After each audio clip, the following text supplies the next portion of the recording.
Hello বন্ধুরা, দেখেছো আমাদের গাছের কলা? আমাদের গাছে এই কলাটা হয়েছিল।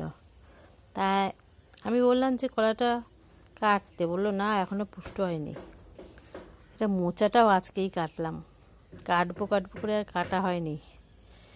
যাই হোক, এই কলাটা পাড়তে গিয়ে ও যখন গাছ কেটেছে, গাছ কাটার আগে যখন কলাটা দেখতে গিয়েছিল, তখন দেখে যে এই যে এখানে এই কলা গাছটাতে, এই কলা গাছটাতে কলাটা হয়েছিল। তা যথারীতি কলা গাছটাতে উঠতে গিয়ে দেখে যে উঠে বস্তা দিয়ে বাঁধা থাকে, কেননা বস্তা দিয়ে না বেঁধে রাখলে তো হনুমান খেয়ে নেবে। যথারীতি বস্তা খুলেছে, বস্তা খুলে দেখে বস্তার ভেতরে কাঠবেড়ালি বাচ্চা কতগুলো। এই মোচাটা ছিল, আর একটা মোচা এই যে এখান থেকে কাটা হয়েছে, এই কলাটা থেকে কাটা হয়েছে একটা, আর ওইটা থেকে না সরি, এটা আর আলাদা, এটা মোচাটা আগে কাটা হয়েছে। এটার মোচা কেটেছে, আর ওই বাগানে আরেকটা মোচা কেটেছে। আর এই কলাটা থেকে যখন কাটা হয়েছে তখন কাঠবেড়ালির বাচ্চাগুলোকে দেখানো গেল না, ওই ছাদে ছেড়ে দিয়েছে। এই ঘরটার ছাদের ওপরে বাচ্চাগুলোকে ছেড়ে দিয়েছে, আমি দেখতে পাইনি। আর যথারীতি ওর মায়েরা যখন আসবে ঠিক দেখতে পাবে, বাচ্চা খুঁজবে যখন, ওরা তো আওয়াজ করবে।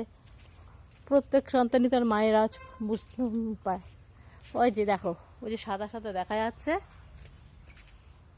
ওই বস্তাটার উপরে আছে।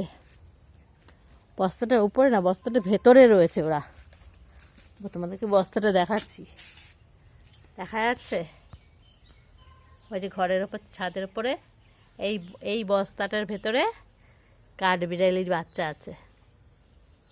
কাঠবিড়ালির বাচ্চাগুলো চিচি করে ডাকছিল, তখন আমি বললাম ধরো না, এটা বিড়াল। কাঠবিড়ালিও কিন্তু বিড়াল। তার কিছুদিন আগে 10টা ভ্যাকসিন চলেছে জ্বরের জন্য, টাইফয়েডের জন্য। তারপরে আবার হাত কেটে ফেলেছিল, আবার টিটেনাস নিয়েছে। তা এবার যদি এই কাঠবিড়ালি কামড়ায়, আবার তো ভ্যাকসিন নিতে হবে। তাই বললাম যে তুমি হাতে ধরো না, আস্তে করে ছেড়ে দাও। তারপর যথারীতি আস্তে করে ছেড়ে দিয়েছে। আমার খুব দেখার ইচ্ছে ছিল, কিন্তু আমিও দেখতে পাইনি। কতগুলো ফেসোর মধ্যে, এই যে এরকম ফেসোর মধ্যে ছিল, এই ফেসোর মধ্যে ছিল বাচ্চাগুলো, ছেড়ে দিয়েছে ছাদের ওপরে। ওর মায়েরা আসবে, নিয়ে যাবে। ওকে, টাটা, আবার কালকে।